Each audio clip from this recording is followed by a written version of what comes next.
रतलाम जिले की पिपरौदा तहसील के गांव सोनगढ़ में महर्षि वशिष्ठ शासकीय आदर्श आवासीय संस्कृत विद्यालय का भूमि पूजन व शिलान्यास कार्यक्रम आयोजित किया गया है, जिसमें भरत बैरागी से पतंजलि संस्कृत संस्थान मध्य प्रदेश के चेयरमैन व राज्य मंत्री दर्जा प्राप्त के कमलों द्वारा किया गया।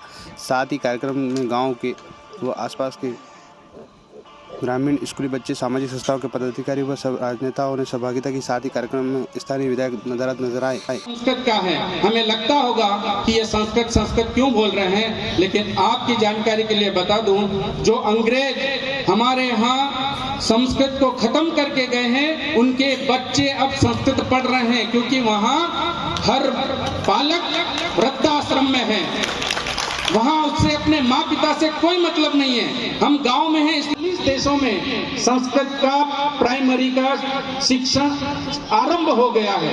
और हमारी भारतीय शिक्षा नीति 2020 अभी नई शिक्षा नीति बनी है, उस नई शिक्षा नीति में भी भारतीय ज्ञान विज्ञान आधारित शिक्षण हो, इसकी दिशा में भारत सरकार ने कदम बढ़ाया है। और उसमें मध्य प्रदेश 2 कदम आगे बढ़ा है, और उसने 2021 से ही वो पाठ्यक्रम, वह शिक्षा नीति आरंभ कर, शिक्षा पद्धति उसको बदल दीजिए।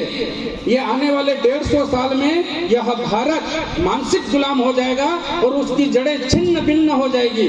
और 1835 में वो शिक्षा नीति हमारे यहाँ आरंभ करी। आज 2021-22 में हम अपने बच्चे को कॉन्वेंट में पढ़ा रहे हैं, हम अपने बच्चे को इंग्लिश मीडियम में पढ़ा रहे हैं, तो वो क्या सीखेगा आपसे?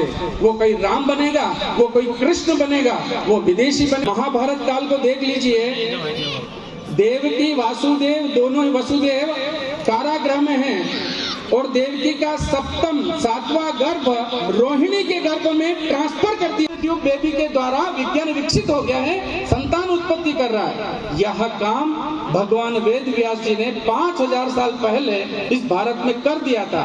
वो गांधारी, जिसके गर्भ से एक पिंड निकला था, उस पिंड को क्लोन के रूप में 101 घड़ों में रख करके 100 कौरव और 1 कन्या का जन्म हुआ, वो विज्ञान हमारा है।